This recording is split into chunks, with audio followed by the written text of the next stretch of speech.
just in time for Cannabis. Marti Canavas of DMT Advocates joins us and gives us an update on cannabis in Spain, Catalonia, and Barcelona. And while he's at it, he gives us a geopolitical update on the plan for Catalans to secede from Spain. Welcome to Cannabis Economy. I'm your host, Seth Adler. Check us out on Twitter at CanEconomy. That's two N's in the word economy. And our new Facebook page with the same handle. We've got a new YouTube page where we're slowly uploading each episode that you can find for now by searching on YouTube for CanEconomy. Happy to be on Cannabis Radio Network and the Sexpot Comedy Co-op. Here's Marti Canavas, straight out of Spain. Okay, so all the way from Barcelona, Marti Canavas. Am I pronouncing your last name correctly? Very correctly. Excellent. DMT Advocates. You have a really good idea of what's happening in terms of legal cannabis in Barcelona, in Catalonia, right? And Spain overall. Of course. Yeah. So first things first, I guess, what is the latest in terms of legal cannabis in Barcelona, the city? Let's go city first, and then we'll work our way outwards. Actually, the city of Barcelona, the different political groups are discussing a regulation about the conditions that the locals where are placed the cannabis clubs, which are the requirements they have to follow. As you might know, there is already hundreds of associations in Barcelona that have been developing themselves under a concept of auto-regulation, standing on the basis that the collective growing of cannabis for the own consumption of the members in private spaces shouldn't be attempting against any law, because the state has the obligation to respect the fundamental rights of the people. So it's not that the associations have a license to grow cannabis, is that the state needs to respect that there is certain parts of the privacy of the people that they cannot intervene. So maybe there is a bit of confusion, because these associations are based on fundamental rights of the fundamental right of association, fundamental rights of having private meetings, and fundamental right of health. The idea was to protect the health of the members, to fight against the black market. So now even if we are in Barcelona, we have the Supreme Court in Madrid that made a few court decisions last months.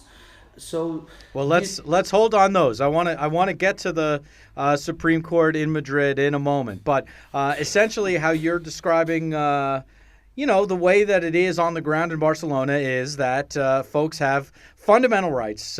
We call them, I guess, unalienable rights here in the U.S., which is, I can grow cannabis. I can be a part of an association. I can run an association where cannabis is served, if it is for the betterment of myself, if it is for the betterment, of a patient, of a person.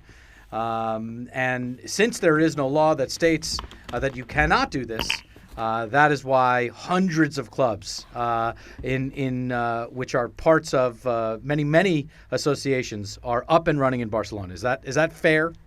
Yeah, we don't really know actually how many of them are opened. Right. But there was like 250, 300 associations approximately. I have to say that the courts here in Catalonia at the moment have said majoritarily that this model was not an offense against the public health, that this was a good model to protect the health of the society. Basically, every region of Spain will have their own courts, and there is different criteria depending on the court you go. You could be convicted for the same fact Right. So that's why the is a real need of a regulation that give up with all the hypocrisy, which is mostly motivating the supposed war against drugs, because it's clear that the real reasons of that war is not to protect the health of the people. It's for other interests more related to the control of the society, and for also other economical reasons.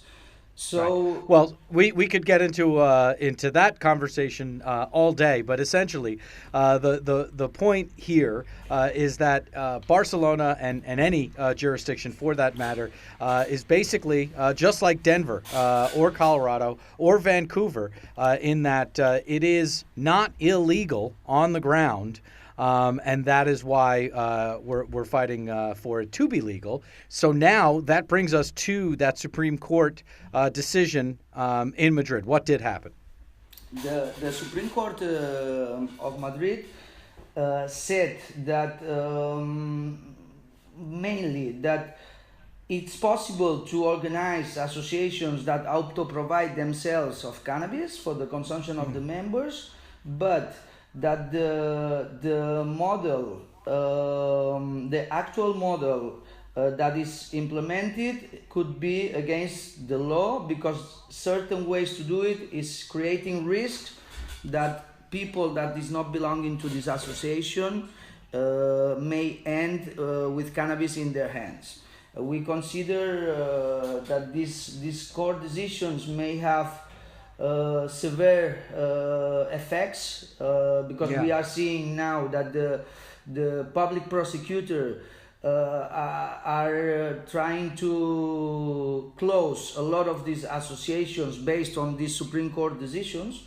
So a situation that till the moment was like there was respect by the different courts around Spain, the Supreme Court decisions make a more has a much more conservative and restrictive way of interpreting the law. So it might bring not very good news in one side, but for me, what is trying always to see what is positive about it is that it gives certain freedom to the different courts in the different regions to have their own opinion. So it's not imposing that opinion. So that is important, and also this would bring an increase of the associations related for cannabis user for medical or medicinal or for health reasons. I like to call it more for health reasons, not just for people that needs to be treated for a concrete sickness.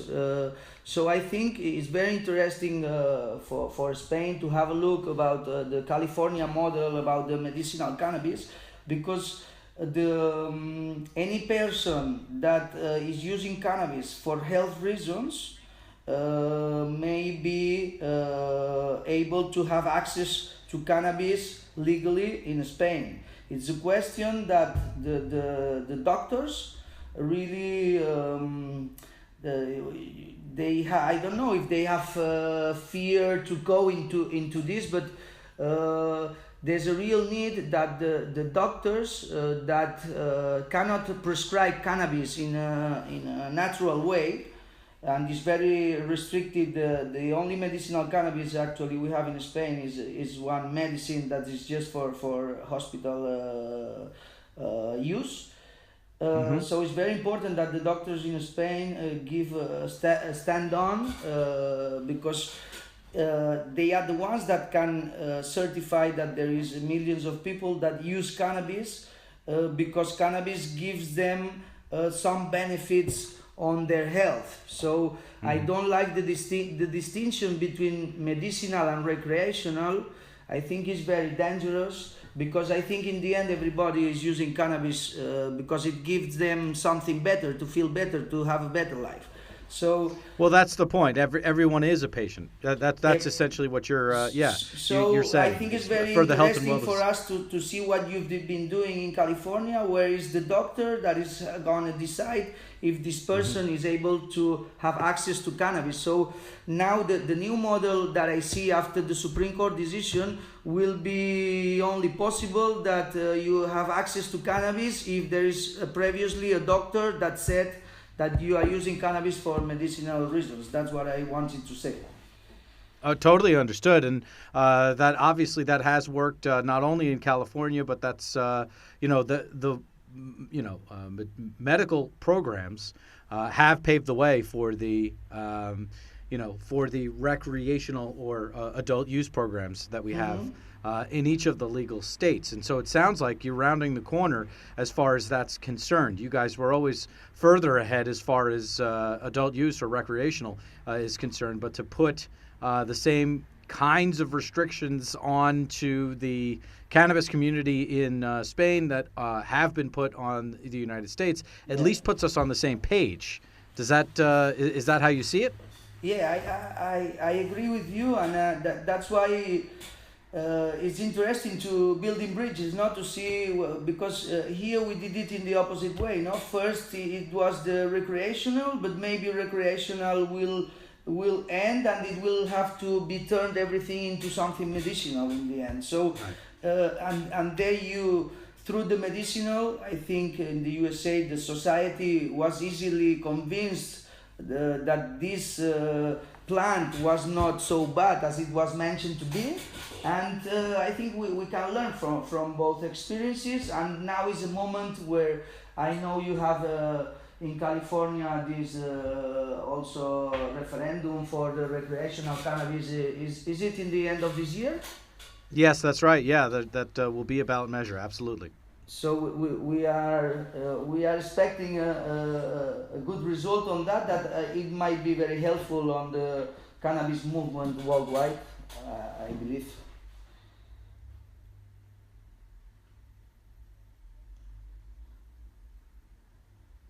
Into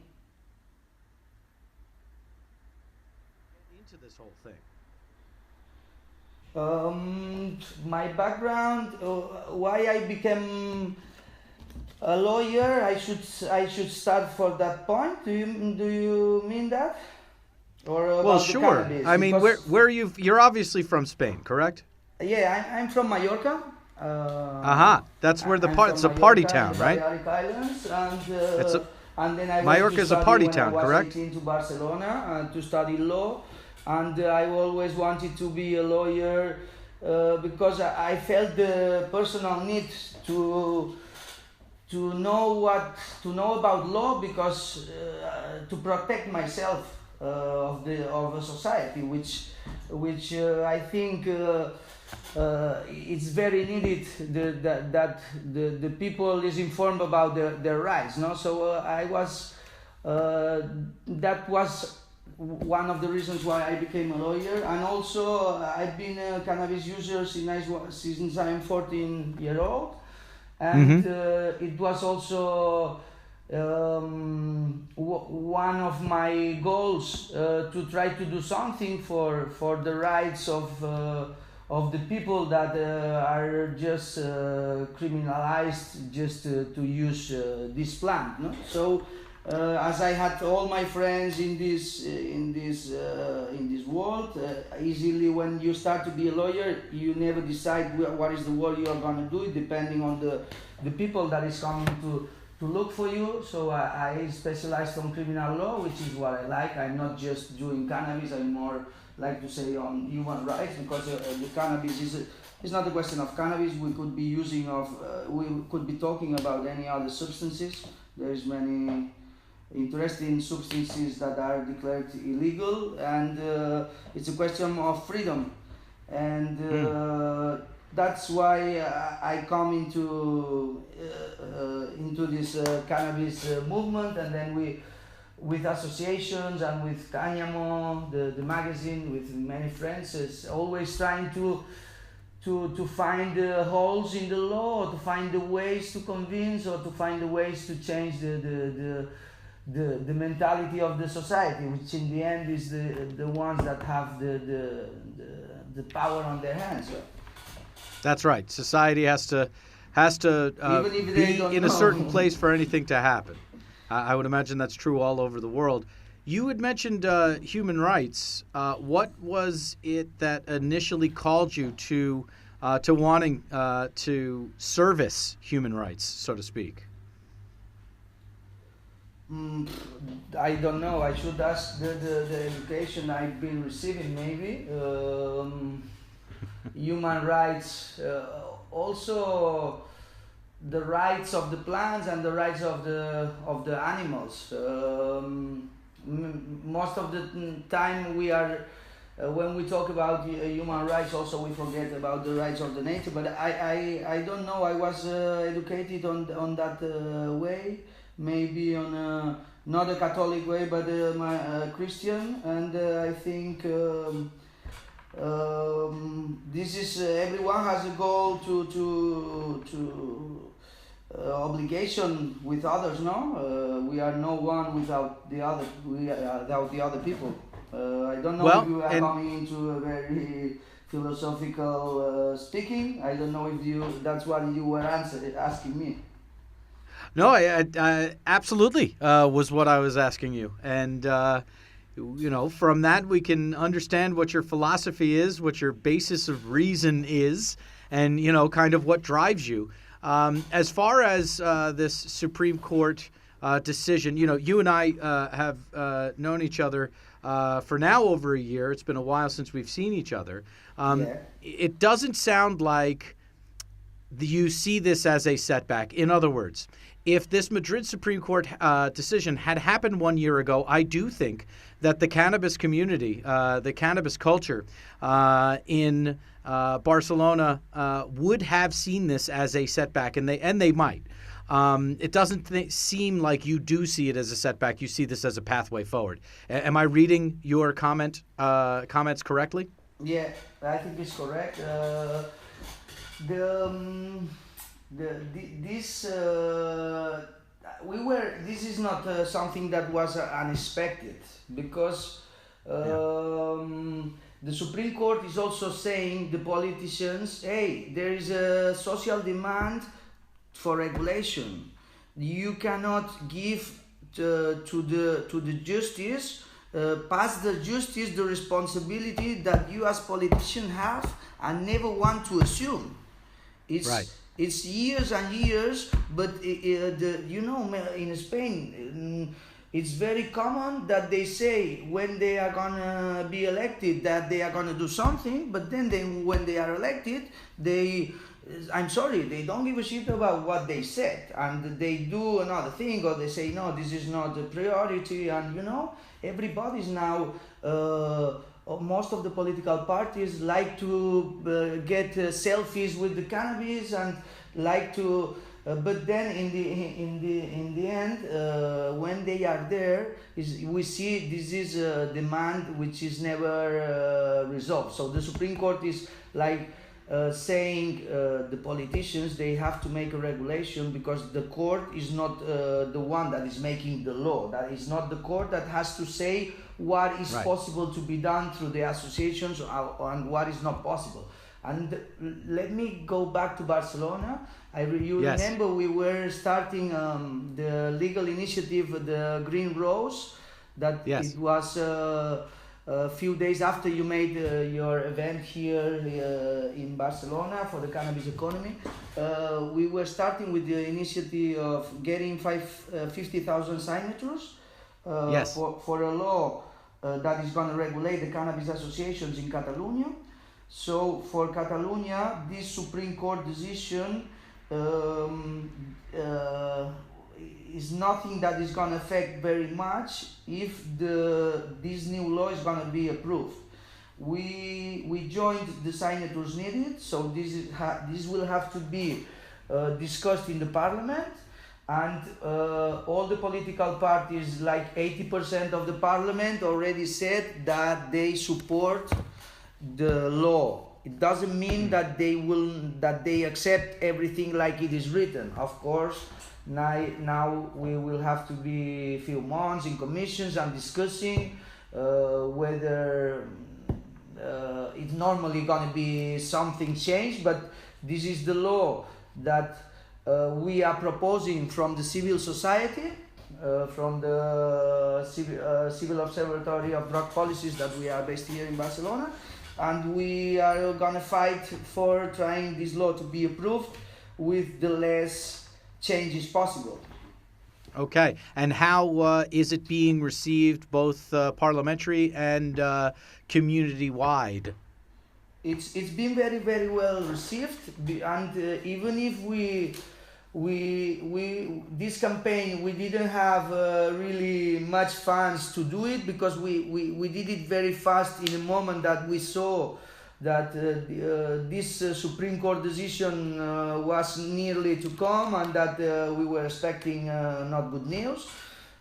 So yeah, it's been a lot of involvement of the community and using the network and internet to get signatures. We've been going campaigns to all the festivals and cultural events. So we created a big group of people collaborating, and it's been very well accepted by the society, and also by the political parties that, as I told you, they all came to the presentation of the signatures. They are all in the picture there, and besides the PP, which is the PP, the Conservative Party, which is actually in the government in Spain, they say they don't like associations to be regulated because everything should be legal, but they say in case it's regulated, they have to pay high taxes. And you know, normally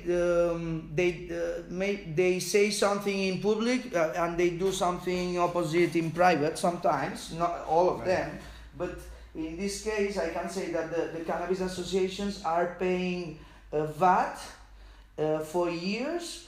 All the cannabis that is being distributed has a 21% VAT, and we made consulting to the tax office, depending on the government in Madrid, if it was correct to be paying 21% taxes VAT of all the cannabis distributed through the associations, and they said it's correct, and they treat this as a normal sale. So basically, we could interpret that news. The Supreme Court is saying, is trying to put some order on something that was growing without any control because there's not a regulation. Right. So I think then after the clouds there is sunny. It's sunny.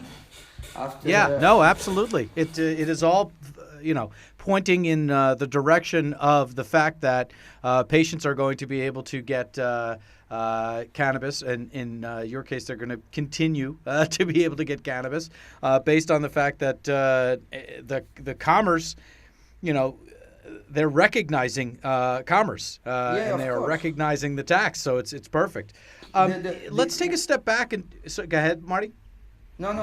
When you mention commerce, I have to mention also the word hypocrisy, because related to the associations, this is non-profit organizations, okay? But there is a lot of them, and I'm not accusing anyone to do anything illegal, that are working as a commerce, no? So this is also on the debate, no, on the discussion, because people is organizing through associations, really because they want to be organized because of cannabis, or real because they would like to live about the cannabis commerce. Because I'm sure if tomorrow you can open shops where you can distribute cannabis, I can tell you that 99% of the association in Spain are going to disappear. How come? Okay. So how come? This is everybody's waiting for the state or the politicians to legalize the access to cannabis, treat it as is treated the tobacco or as is treated the alcohol, with restriction to minors, of course with controls of quality, with every control. But the fact that we have a very strong social movement of cannabis is because this social movement is now fighting for to be able to live about it, to have to create companies. This is the Spain. We are growing most of the food and vegetables that they eat in Europe. We have the best soil and the more hours of land. This is a big numbers that our country is losing by not making a regulation, both medicinal or whatever, regulating the access to cannabis without distinction for people over 18. So Totally understood. Let me make sure I heard you correctly. When did you? I don't think I understood when you said that over 90% of the clubs would close. Why did you say that, and under what? Why would that happen? I mean that the associations are non-profit organizations. Yes. Yes. So if tomorrow they allow companies that could make profit to distribute cannabis, most of the 90% of the associations, already non-profit organizations existing, would disappear and would go into the commercial. You mentioned the commercial. I say, yeah.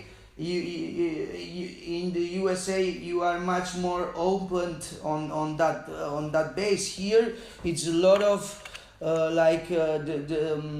do you say, the benefit to make benefit with drugs. This is like the moral is something very still to be openly talked about it. Why cannot benefit be done through cannabis?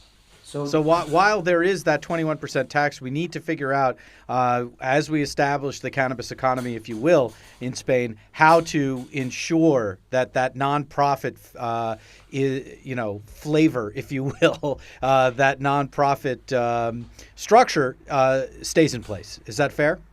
Of course. Yeah. All right. So I think we've got a good sense of cannabis. I'm talking to you. It was a very personal opinion that might not. No, be I understand. Likely Totally to understood. many people, but is the Supreme Court is also talking about that. If you are really, if you are really an association, if you have a real democratic way of acting, if you have participating, then it's not a crime. But if you are not, if you are pretending to be an association, a non-profit organization, but you are not, then this is a crime. That is mainly what the Supreme Court says. That's why I was linking the commerce and hypocrisy, because the Supreme Court is saying, we have to see case by case if this is really a non-profit organization with the democratic use or not. If it's not, it's a crime. Thank you for that distinction. As far as Catalonia, Catalan, tell us what is happening as far as these votes that we hear about in the United States. What's happening politically on the ground in the big picture? Yes, okay, fine. Thank you for the update on cannabis. Now give us an update on the geopolitics of Spain. Okay, the situation in Catalonia, I don't know where to start but it feels like for me, Spain is too late. Spain has been trying to stop the fire with petrol. Instead of, they're fueling the fire with gas as opposed to stopping. We say here, apagando el fuego con gasolina. It's not possible to stop the fire with gasoline. No, it is not. So, I don't know when, but I think for sure Catalonia will be an independent country. when there is a big majority, which is not at the moment, you know. So I don't really understand why the politicians in Catalonia are pretending to make a referendum so fast when they don't have a real majority to get the independence. So that made me think that they are not really serious, that this is just a game. We had a lot of corruption, we had a big economical crisis, we had big problems with the banks taking the money of the poor people. This is really, the corruption is a very, very big problem we have here in Spain, and the democracy here in Spain is very small. My understanding, though, is that you don't see it very when you analyze the things. Really, we don't have an independent justice. We don't have an independent journalist. You know, so we have a lot of people in prison when we have the less level of crimes in Europe. Spain really needs to. We had the dictatorship 35 years ago, so it's in a moment that Spain needs to end with the transition to the democracy. So I don't know what is the real. What are the politicians playing too? But the young people, I see this it's interesting to create a new country. Yeah? Even if we could create a country today, if we can decide how do we want this country. But the thing is that in Catalonia they didn't say how is this country gonna be. They want to make the referendum first, and then we are gonna decide what do we want. I think this is not clear. We will decide if we want to be independent, if we, for example, if we really have a real democracy, of course, but if we have to be the same, maybe we stay like it is, no? So let me ask you this. My understanding is that you did vote and it did pass. What is this next vote that you're talking about where you need a majority that you don't think you have one as far as voting for to be a new country, your own country? Do you mean how much percent do I think should be necessary for declaring the independence? No. My understanding is that you've already voted for independence. That has gone through. What is the next step? I'm not supporting. Because I'm from Mallorca, and no. I don't mean you personally. Yes, Marti. I'm sorry. I don't mean you personally. I'm saying the vote has gone through. What did that vote signify that we all saw? They calculate now that it's like 35% of people supporting the independence. So totally understood. So those were the 35% that had voted for independence a few months back. Is that right? No, but the problem is that Spain never allowed to make a referendum. Okay, so there was elections that the independentist parties, they all go together. So that was a way to show which is the power that the independentists they have. So they have more parliamentary people, more parliamentaries, but not more than 51% of the votes. So they are asking Spain for years to let them make a referendum. But my question is, Spain has said no. Spain says no because this is against our constitution. Understood. I consider that Catalonia as a nation has the right to decide about their future. This is on the international treaties. It's a nation, have the population, have a different culture, and have different history. And it's been happening other times in many places, and it will continue happening. What do you think the next step is? The next step in Catalonia, they say that they have 18 months Yeah. to prepare the main laws to create the basis of the state, like the tax office, the foreign office, all the roots of the new state. But it's like they've been saying the same for a long time. So at the moment, the credibility of the politicians is really underground.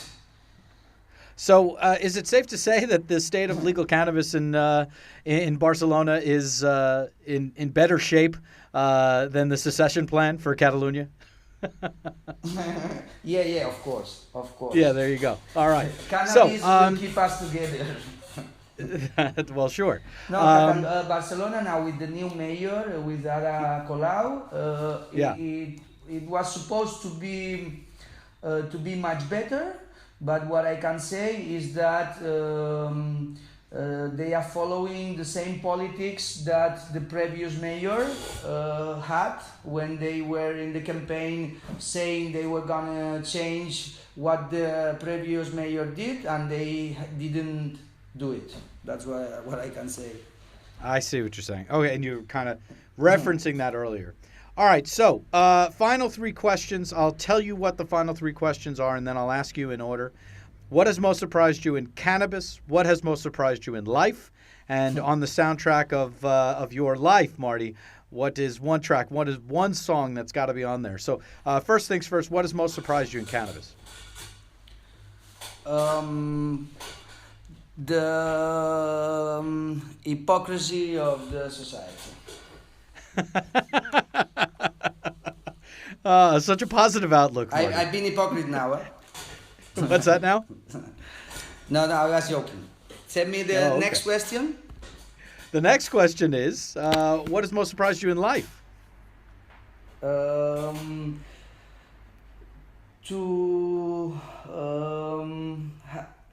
have to know the Cachinawa Indians in Brazil, and to experiment with DMT, ayahuasca, and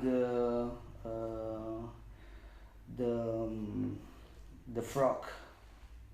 So that does get us to DMT advocates. That's what you the name of the company that you. The biggest surprise in my life was when I experienced DMT. I understood that there was something more. Yeah. And that this could be the connector. So that's my brand, DMT Advocates. It's funny because my father asked me what did that mean, and I told him this is Martin, David, and Thomas, or something like that. And after a few years, he came to me. He said, "Hey, motherfucker, you are crazy. This is dimethyltryptamine." And I say, "Yes, you are right. Now you can understand it, but you couldn't then." So it's a funny story. And What do you think? What do you think you've taken from your dad? It sounds like you guys have a dynamic relationship. What lesson? I guess what's the greatest lesson that your father taught you over the years? My father always asked me if I did the best I could. He never said me. I was playing football. He never told me you were good. He always said. And once I asked him, "Hey, why you never told me this I liked or you did good?" He said, "Because what you do good, you know. But I'm not here for that. I'm here." So it was a long time for me to understand. But why he was always asking me if I did everything I could, because right. I never could answer yes. So that was right. a big something that I learned with the years, and I really appreciate. Yeah, exactly. Made you a better person. I hope. Exactly. So, final question on the soundtrack of your life. What is one song, one track that's got to be on there? Take a walk on the wild side. Oh my, Lou Reed. So you just from New York to Barcelona. Marti, thanks so much for giving us the update on cannabis in Spain and, Barcelona specifically and the geopolitical update that you did as far as secession and nation building, if you will, over there. Looking forward to seeing you soon, and thanks so much for your time. Thank you, and hoping to see you soon in Barcelona or California, which I'd like to visit very soon. There you go. Okay, bye. And there you have Marti Cannavas. Appreciated the explanation for DMT advocates. Appreciated the explanation of what's going on politically in Spain. Fascinating to learn that the cannabis economy is certainly stronger than the secession plan. Anyway, happy to be on the Cannabis Radio Network and the Sex Pot Comedy Co-op. Thanks so much for listening.